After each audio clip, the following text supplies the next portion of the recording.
tinanggal na ng University of Cebu ang guro na naging viral sa social media dahil sa isang video na nag-udyok sa mga estudyante na saktan ang kanilang mga sarili.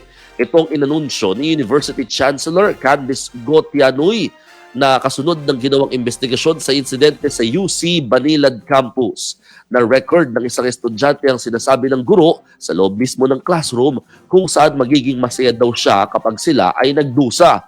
Sa 50-second or 56-second video na sikretong inirecord, maririnig lang ang boses ng lalaking guro at hindi makikita ang kanyang muka. Narito ang ilang bahagi ng nasabing recording. Greatest pleasure cause your death.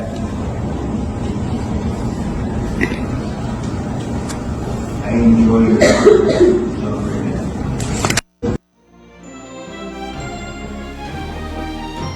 Yan po ang tinig ng panibagong nag-viral na teacher ng University of Cebu. Matapos naman sibakin sa universidad, pinagbawalan din siyang kumontak sa sino mga estudyante. Suspendido rin muna ang klase ng mga biktimang estudyante para sumailalim sa debriefing.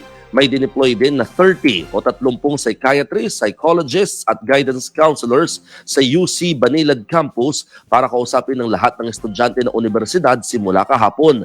Open din ang counseling ng University of Cebu, pati na rin sa mga magulang.